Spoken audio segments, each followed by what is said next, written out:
다시 오늘 말씀으로 돌아와서 여러분 이 세상에서 가장 쉬운 게 뭐겠습니까? 이 세상에서 가장 쉬운 게 뭘까요? 가장 쉬운 게 뭘까요, 정말? 가장 쉬운 거. 언제든 할 수 있고 아무 사전 준비도 필요 없고 누구나 할 수 있는 것이 뭘까요? 그게 뭐냐면 바로 결단입니다. 선택하고 결단하는 것. 이게 가장 쉬운 거예요. 제가 옛날 한 22살 때쯤에요. 삼겹살집 앞에서 맛있게 삼겹살을 먹고는요. 친구랑 이야기를 하고 있었어요. 근데 그 친구는 항상 생존과 직장 걱정, 돈 걱정하는 친구였어요. 저랑 동갑인데. 친구가 그러죠. 어떡하냐? 어떻게 나 이 인생을 살지? 근데 그 친구는 건강하고 몸도 좋았어요. 근데 저는 그 말을 들었을 때 아까 읽었던 마태복음 22장 37절 예수께서 이르시되 너는 마음을 다하고 목숨을 다하고 뜻을 다하여 너 하나님을 주 너의 하나님을 사랑하라 라는 말씀이 떠올랐어요. 그럼 내가 해야 될 최고의 일은 뭘까? 내가 해야 될 최고의 일은 대기업 들어가는 걸까? 내가 해야 될 최고의 일은 성공하는 걸까? 예수님이 우리한테 뭘 하라고 하셨죠? 내가 해야 될 최고의 일이 이건데 목숨을 다하고 마음을 다해서 주 너의 하나님을 사랑하는 거. 이게 내가 해야 될 최고의 일이라는 거예요. 목숨을 다하여 하나님 사랑하는 거. 근데 하나님을 사랑하려고 하나님을 사랑하는 인생을 살려고 하니까 겁이 덜컥 나더라고요. 나도 비참하게 가난하게 죽으면 어떡하지? 비참해지고 싶지 않은데 가난해지고 싶지 않은데 굶게 되면 어떡하지? 하나님을 선택했다가 굶어 죽으면 어떡하지? 이게 계속 저한테 걱정이 되더라고요. 근데 갑자기 한 가지 깨달음이 왔습니다. 너무 하나님을 마음과 목숨과 뜻을 다하여 사랑했다는 이유로 사랑했기 때문에 굶어 죽는다면 그것 또한 순교라는 것. 하나님 분명 내가 그들을 먹일 거라고 말씀하셨어요. 오늘 신명기 말씀에서 보셨지만 내가 너에게 복을 주겠다라는 말이 있습니다. 복을 주겠다는 말이 한 구절이 아니죠. 반복적으로 나옵니다. 28장 1절부터 14절까지 나왔죠. 또 30장 1절부터 10절까지 나왔습니다. 내가 너에게 복을 주겠다. 복을 주겠다. 복을 주겠다라는 말이 반복적으로 나옵니다. 근데 하나님 복을 안 주셔가지고 이 세상 어느 누구보다도 하나님을 사랑했는데 굶어 죽었다? 근데 하나님이 도와주지 않아가지고 죽었다? 그러면 그건 순교예요. 그런 비참한 인생의 책임은 그 사람 자신에게 있는 게 아니고 하나님에게 있다는 것이죠. 아, 나는 선택만 하면 되는구나. 나는 마음을 다하여 하나님을 사랑하겠다. 나는 마음을 다하여 하나님을 위하여 살겠노라라고 선택을 했어요. 그 뒤에 며칠 지난 뒤에 차를 몰고 있는데 제가 그 생각이 들었던 게 아주 생생합니다. 그래서 언제 그 생각이 들었는지 선명해요. 야탐역을 지나가는데 제가 여유 있게 천천히 지나가고 있었어요. 야탐역을요. 차를 몰고 지나가고 있는데 해가요. 한 10시나 11시쯤이었을 거예요. 해가 차 쪽으로 이렇게 쫙 하얗게 비치는 거예요. 그러면서 햇살이 하얗게 비치고 오른쪽으로 눈을 들어가지고 길을 보는데 이 버스 정류장에 사람들이 마치 비둘기 마냥 타타타타타 서 있는 거예요. 아마 그 사람들은 다 자기의 할 일을 위해서 버스를 기다리는 거겠죠. 근데 저는 하나님을 위해서 목숨을 걸고 살겠노라라고 결단을 했었으니까요. 근데 그들을 보면서 갑자기 이런 생각이 들었어요. 저들은 자기 자신을 위해서 세상을 향해서 가고 있는데 나는 하나님을 위해서 살려고 마음을 먹었으니까 나는 내 인생은 하나님을 위해서 가는구나. 내 인생이 뒤집어졌다. 내 인생이 돌이켜졌다라는 것을 느꼈습니다. 내 의지와 상관없이 내 인생이 지금 누군가에 의해서 돌이켜졌구나라는 걸 느꼈어요. 내 인생이 거듭났다는 걸 느꼈어요. 로마서 8장 5절에 육신을 따르는 자는 육신의 일을, 성령을 따르는 자는 영의 일을 생각한다고 했는데 내 마음속에서 끊임없이 하나님에 대한 생각만이 샘솟는 것을 느끼면서 내가 거듭났구나. 내 인생의 방향이 완전히 회전되었구나. 돌아섰구나. 요한복음 5장 24절에서 사망에서 생명으로 옮겨졌다. 사망에서 생명으로 옮겨졌다. 내가 건너간 게 아니에요. 주님이 옮겨주신 거예요. 옮겨졌구나라는 게 느껴졌어요. 사실 그때 저는 신학교를 가지도 않았고 전도하지도 않았습니다. 헌금하지도 않았어요. 예수를 위해서 한 게 아무것도 없어요. 아무것도 없습니다. 전 그냥 제가 타락했었을 때 타고 다니던 차에 타가지고 천천히 운전하고 있었을 뿐이었어요. 그러나 중요한 건 마음의 방향이 세상에서 하나님을 위해서로 바뀌었다는 것이죠. 비록 아무것도 한 것은 없었지만 그 당시에는 내 마음의 방향이 바뀌었다는 것을 제 본인이 느끼고 있었다는 거예요. 그때 든 생각이 이것인데, 그때 든 기억과 생각이 이것인데 됐다 됐어요. 마치 로또가 당첨된 것 마냥 됐다! 난 됐구나! 하나님 말씀을 듣고 기뻐하고 눈물을 흘릴 수 있는 사람이 되었어. 이거 보통 변화가 아니에요. 하나님 말씀만 생각해도 기분이 좋고 즐겁고 안심이 되는 사람으로 변화가 일어났어. 난 됐다는 거야, 이제. 예전의 나와는 완전히 다른 내가 됐다. 내가 하나님께 선택되었구나라는 걸 깨달았다는 거예요. 선택되었구나. 하나님에게. 모든 걱정으로부터 자유로운 상태에 도달했다는 거예요. 모든 걱정으로부터 자유롭던 상태. 저는 그때 삼수생이었죠. 여기서 망하면 이제 군대 가야 되는 겁니다. 사수생이었나요? 그런데 걱정이 되질 않았어요. 제일 중요한 문제 해결됐는데 거듭나졌다는 거예요. 거듭나졌다. 제가 거듭났다가 아니에요. 거듭나진 거예요. 제가 넘어간 게 아니에요. 누가 저를 옮겨 놓은 거예요. 제가 돌려놓은 게 아닙니다. 그분이 돌이켜 놓은 거예요. 그 남들에게 일어나기 힘든 그것이 저에게 일어났다는 거예요. 성경을 읽을 때 깨달음이 있고 감동이 있고 마음이 뜨겁고 또 안타까움이 있고 눈물을 흘리고 그런 사람으로 탈바꿈이 되었다는 것입니다. 여러분, 제일 이 세상에서 쉬운 게 뭡니까? 그건 바로 선택입니다. 선택하는 거예요. 여호수아가 말해요. 너는 누구를 따르겠느냐? 나와 내 집은 여호와를 따르겠노라. 너희들은 누구를 따르겠느냐? 물어봅니다. 지금 이 말씀을 설교를 듣는 사람들 중에 문제가 없는 사람은 없을 겁니다. 모두에게 문제가 있죠. 작은 문제, 큰 문제, 돈 문제, 가족 문제, 인생 문제, 건강 문제, 학업 문제, 취업 문제, 남자 문제, 여자 문제, 연애 문제, 결혼 문제, 모두가 다 같이 문제들이 있어요. 그리고 어떤 사람들한테는 이 문제가 절대로 해결되지 않을 것 같은 문제, 그런 문제를 가진 사람도 있습니다. 아주 거대한 태산 앞에 내가 혼자 서 있는 느낌, 이걸 넘어가야 되는데 이 태산 앞에 혼자 서 있는 느낌, 그런 느낌인 분들도 있을 겁니다. 그럴 때 우리들은요, 하나님께 그 문제를 해결해 달라고 기도하는 게 일반적이겠지만 여러분들이 그런 문제들을 해결해 달라고 기도하기 전에 해야 할 일이 있습니다. 그게 무엇이냐면은 하나님을 위해 살기 위하여 선택하는 것입니다. 선택은 돈도 안 들며 시간도 들지 않습니다. 어떤 사전 준비 조건도 필요 없습니다. 어떤 문제가 해결되면은 그것도 필요 없다는 것이죠. 선택은요, 내 마음에서 나는 것이고 그 선택을 위한 어떤 선행 조건도 있지 않습니다. 나는 하나님을 위하여 살겠다. 이것을 결정하는 것입니다. 그것이 결정되고 나면 그 외의 모든 것들은 부차적이고 부질없는 것입니다. 여러분의 삶이 며칠 전에 한 번에 죽어버린 아프간의 사람들보다 대단하고 존귀하다고 생각합니까? 여러분의 삶이 복음 한 번 듣지도 못하고 화장실도 뭔지도 제대로 보지도 못하고 비데가 뭔지도 모르는 저 필리핀에 사는 사람들보다 여러분의 삶이 더 대단하다고 생각합니까?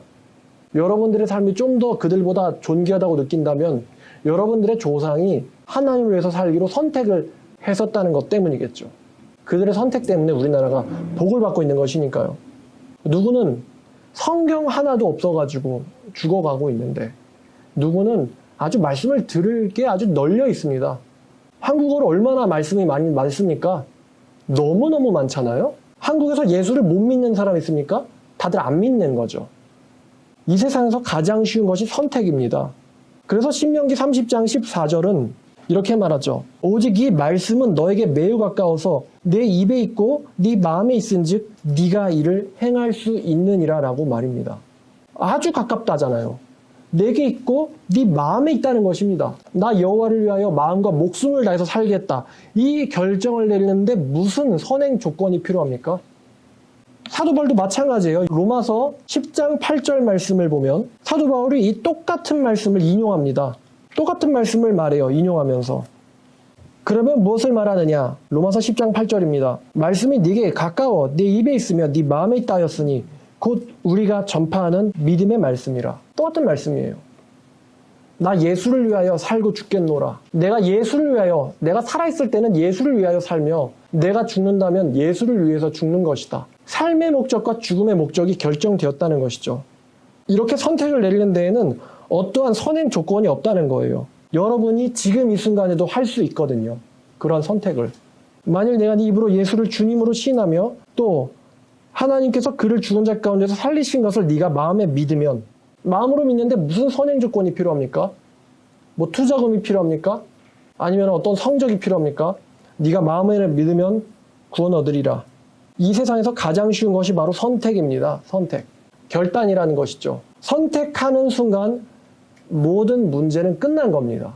모든 문제는 끝난 거예요. 왜냐하면 나는 그 순간 거듭났고 온전한 하나님의 소유물이거든요. 그래서 하나님에게 완전히 소속했고 완벽히 하나님의 것이고 나는 하나님에게 인수되었기 때문입니다. 하나님이 인수해 간 거예요, 내 인생을. 그래서 이제 내 걱정은 하나님의 것이 됐으며 내 걱정은 그분이 해결해 주신다는 것입니다. 이게 하나님을 선택한 사람들의 삶입니다. 욥기라는 성경 있죠. 욥기를 보면요, 욥은요 사탄의 장난질로 모든 것을 잃습니다. 우리가 그냥 쉽게 소설 보듯 볼 수 있지만 욥이 만약에 여러분들이 욥처럼 된다고 생각해 보세요. 욥은요 한순간에 자식들을 잃었고, 한순간에요 전 재산을 잃었고, 한순간에요 자기 노예들을 잃었고, 한순간에 자기 가축들을 잃었고, 한순간에 자기 집을 잃었습니다. 문자 그대로 모든 것을 잃은 사람이 바로 욥입니다. 수많은 재산들, 즉 사업과 또 가족들, 아들, 토끼 같은 딸 자식들이 다 죽었어요. 종들도 다 죽었습니다. 그래서 성경을 보면 그 사람은 집터가 있었던 그 잿더미 위에 앉아가지고 집을 구성했던 그 벽돌 파편을 가지고 몸을 긁고 있었어요. 건강도 잃었거든요. 우리 중에 욥보다 불행한 사람은 없겠죠? 욥보다 불행한 사람은 없을 것입니다. 세상에서 내가 제일 불행해 라고 해도요, 욥에 비하면 사실은 장난하냐? 밖에 되질 않아요. 욥만큼 불행한 사람은 없거든요. 근데 그 와중에도 욥은요, 하나님을 선택했어요. 하나님을 선택했고, 우리가 욥기 끝으로 가보면요, 욥에게 모든 문제가 해결되었을 뿐만 아니라 욥은 이전에 받았던 복의 2배 이상의 축복을 받았음을 우리는 성경을 보면서 깨닫습니다. 신앙생활 말이죠. 신앙생활은 운전할 줄 아는 사람들한테 이런 비유를 들면 신앙생활은 일방통행이고 고속도로와도 같습니다. 유턴할 수 없고요. 되돌아갈 수도 없습니다. 신앙의 길로 들어선 이상 길은 하나입니다. 예수를 위해서 살든가, 그리고 예수를 위해서 사는 것이고 천국을 위해 가는 것이죠. 만약에 일방통행에서 망설이면서 차를 돌리려는 것만큼 멍청한 짓도 없습니다. 여러분 고속도로 운전하다가 차 잘못 탔네 하고 유턴하려고 하면 어떻게 되겠습니까? 100% 운전석 쪽으로 차가 들이받는 추돌사고 일어나서요, 죽게 되든가 가대를 들이받든가 아니면 욕을 바가지로 먹게 됩니다. 일방통행에서 차를 돌릴 수 없죠.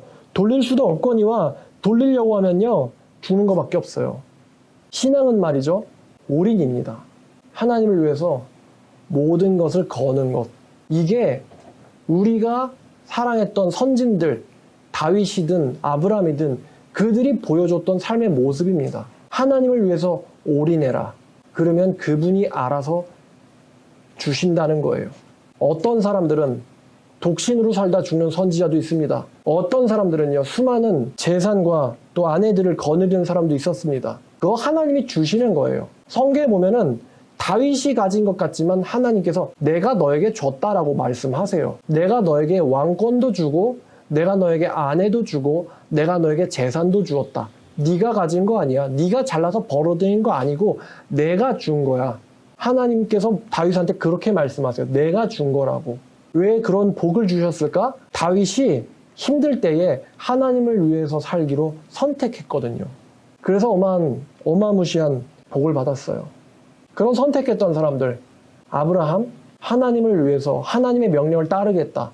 가족 버리고, 집 버리고, 사촌들 버리고, 자기가 살았던 환경 버리고, 자기가 나왔던 학교 버리고, 친구들 버리고, 롯 데리고 나왔어요.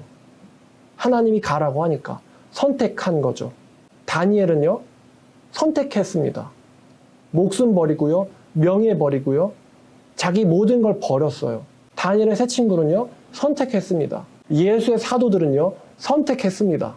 사도 바울은요, 선택했습니다. 사도 요한은요, 선택했어요. 예수를 위해서 살고 예수를 위해서 죽겠노라 라고 선택했다는 것입니다. 요한계시록 12장 10절부터 11절까지 2절 읽고 마치겠습니다. 내가 들으니 하늘에 큰 음성이 있어 이르되 이제 우리 하나님의 구원과 능력과 나라와 또 그의 그리스도의 권세가 나타났으니 우리 형제들을 참소하던 자 곧 우리 하나님 앞에서 밤낮 참소하던 자가 쫓겨났고 또 우리 형제들이 어린 양의 피와 자기들이 증언하는 말씀으로써 그 악마를 이겼으니 이는 그들은 죽기까지 자기의 생명을 아까워하지 아니하였도다. 그러므로 그들은 즐거워하라 라고 말을 합니다. 이렇게 우리의 형제, 선조 형제들이 선택을 했던 것이죠. 동일한 말씀을 저와 여러분들이 보고 있습니다. 여러분 앞에 여호수아가 얘기했던 것처럼 굉장히 많은 길들이 있어요. 그런데 여호수아는 말합니다. 나와 내 집은 여호와를 선택하겠노라. 너희들은 무엇을 선택하겠느냐? 너희 안에 있는 혹은 너희가 과거에 살았던 곳에 있던 이방 신들이냐? 아니면 하나님 여호와냐? 만약에 여호와를 선택할 것이라면 너희 안에 있는 이방 신들을 다 내어버리라. 그리하면 복을 받으리라. 그러나 그렇지 아니한다면 너희가 그 가나안 땅에서라서도 속히 멸망하리라. 무엇을 선택하겠느냐? 신앙생활은 올인입니다. 모든 것을 거는 것입니다. 하나님 앞에서 계산기를 돌리는 것만큼 어리석고 멍청한 사람도 없습니다. 그분은 우리에게 모든 걸 줄 생각을 하고 계시거든요. 단 여러분들이 준비된 날을 지켜보시고 계신 겁니다. 기도하겠습니다. 하나님 아버지, 오늘 여호와께 선택되었는가, 여호와께 사로잡혔는가, 여호와를 선택하라 라는 제목으로 말씀 보았습니다. 정말로 세상은 화려하고 많은 것들이 우리의 눈을 흐리게 합니다. 정말 이런 시대 가운데서 하나님만을 선택하고 또 하나님을 위해서 산다는 것이 쉽지 않은 일이고 아무나 갈 수 없는 길입니다. 그러나 하나님께서 우리에게 말씀을 주셨고 또 그 말씀을 통해서 선택하라고 말씀하고 계십니다.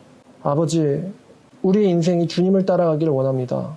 예수님께서 우리를 위하여 죽으시기로 선택했던 것처럼 우리도 예수님을 위하여 살 수 있도록 선택하게 도와주시옵소서. 우리가 주님을 위하여 살길 원합니다. 아버지, 저희의 삶이 주님에게 선택되도록 저희를 지켜주시고 또 저희의 마음을 주장하여 주시고 우리가 하나님 아버지로 만족하는 아버지의 제자들 되게 도와주시옵소서. 혼란스러운 전 세계와 그리고 어두워져가는 한국을 위해서 아버지 기도합니다.